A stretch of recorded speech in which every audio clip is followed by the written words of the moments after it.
A History of the Convergence of Cyrus.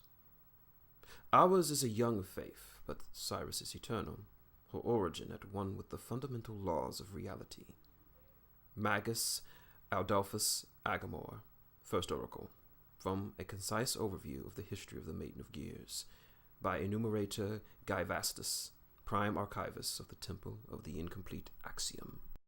The history of the Convergence is inseparable from the history of Cyrus herself, a divinity only recently recognized. Although our subtle goddess was unknown until 283 AR, she has always existed as the embodiment of universal principles. She waited to reveal herself until we were ready to understand her enigmas, which required a certain degree of mastery over engineering, mathematics, and astronomy. When matter came into being and was put into motion, Cyrus was there to weigh it, to measure the energy released by the first movement, and to enforce the rules governing that process.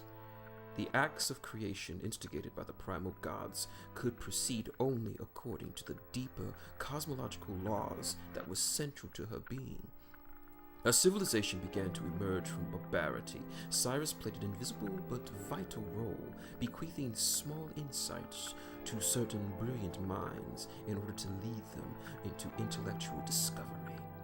Those guided by the goddess, while unaware of her, we call nation savants. Through them we perceived her grace, subtlety, and eons-long designs. These inspired thinkers worshipped other deities, and at least two of them attained divinity themselves through metaphysical transformation. Cyrus did not seek veneration, however. She was content to guide these minds, knowing that they would usher into civilization a higher thought. Nation savants of antiquity. One of the first nation savants was Sinnot, the priest king who revealed the gifts of Menoth at Ichthier. Though these revelations were attributed to the creator of man, we believe they arose from Sinnot's very own visionary mind. Cyrus's guiding hand is evident in his greatest of revelations, including the knowledge of cultivating grain from seed to harvest. Even the impulse that led Belcor to join the sage priest Geth in their exodus to spread civilization ultimately served the goddess's greater designs. The priest king Golovant is credited with the founding of Calasia, whose mighty walls still surround the capital of Caspia to this day. But this wonder of architecture was designed by the genius Calamandius, whom many Menites have long since forgotten. A leader in the development of mathematics, formal logic, astronomy, and architecture, Calamandius was unquestionably guided by the Maiden of Gears. By his efforts, the walls and many other temples of Caspia have endured for thousands of years and into the very modern era. In addition, he was the first to systemically chart celestial bodies and discover their seasonal cycles, though his observations were only limited by what he could perceive with the naked eye. Calamandius sadly suffered a tragic death. In telling stories to illustrate logical paradoxes, he made the mistake of including Menoth as an actor. The Menite priesthood deemed this blasphemous and declared him a heretic, burning him alive despite his long service to the temples. The Menite faith has been historically opposed to discovery and invention.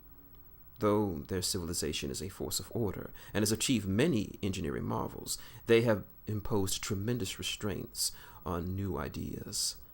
The only law fundamentally important to these priests is the true law, with science and the high arts languishing under their rule. So arose the greatest savants of ancient times, the twins, Maro and Thamar. Their remarkable path to ascension was part of Cyrus's plan to shape the evolution of human thought.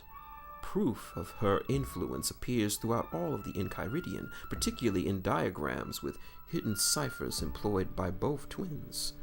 Mara was an accomplished student of natural philosophy and a quick study at mathematics, while Thamar evidenced more interest in astronomy and fundamental logistics, in addition to her more metaphysical pursuits.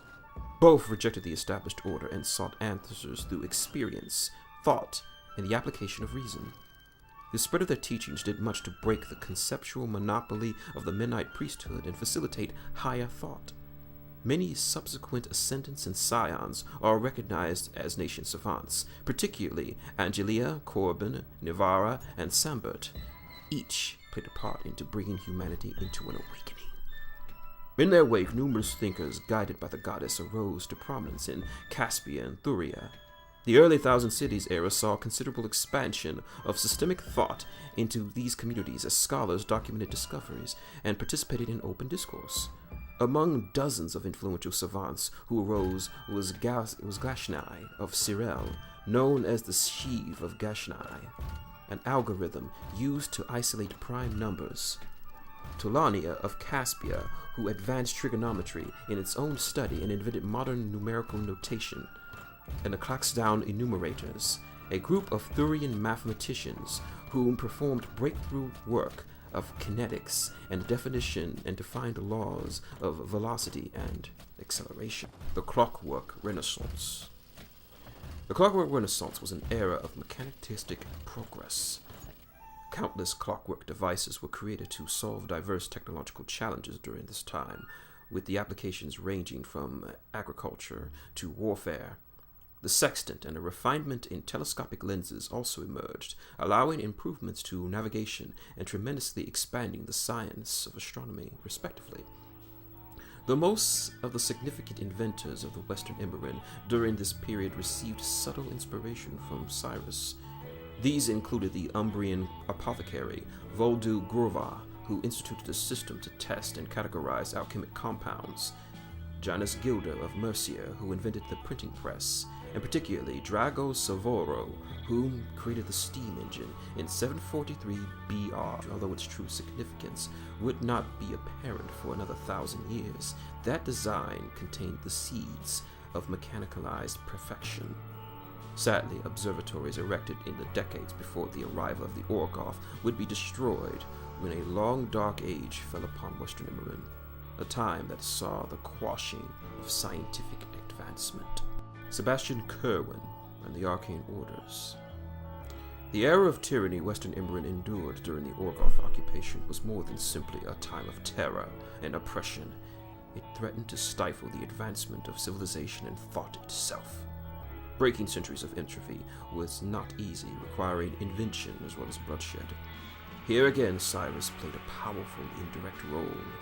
It is doubtful the subsequent rebellion could have succeeded without the most admired savant of the era, Sebastian Kerwin, the father of arcanists and modern-day alchemy. Kerwin's works contained many hidden ciphers and numbers sacred to Cyrus. Her influence can be discovered by careful analysis of each of his seminal writings, including The Essence of Divine Magic, Principia Arcana Magus, and Synthesis. These writings suggest Kerwin was on the verge of recognizing the maiden in her search for fundamental truths, and might have succeeded had he lived longer. Kerwin applied a rigorous scientific methodology in his study. This approach enabled him to come close to understanding the relationship between Ruic formulae and mathematical equations. The work he and his peers accomplished brought human understanding closer to the point of awakening in a few short decades in all of the previous millennia combined. Kerwin demonstrated that although magic could bend certain natural laws governing energy and matter, mystical forces still obeyed their own dictums, which could be codified. Thus emerged arcane science and mechanical thought.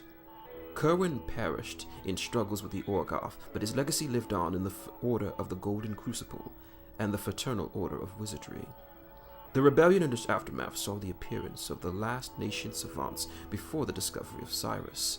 These included Maximilian Nivin, who created the first clockwork automatons, and his student Elias Declan, who eventually solved Nivara's riddles and went on to create the cerebral matrix. This arcane construction emulated a living mind and provided the motive impulse for the Colossals. Bastian Raffley later improved upon Declan's designs, creating the first modern cortex and ushering in the age of the steam jack in 241 AR. Although both generations of the device contained inherent flaws related to the attempt to create intelligence by arcane means, they unquestionably revolutionized industry and warfare across the Iron Kingdoms.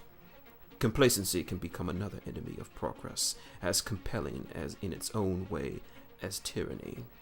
Such was the demand for steamjacks that soon the Fraternal Order of Wizardry became entirely focused on cortex production to the detriment of other research.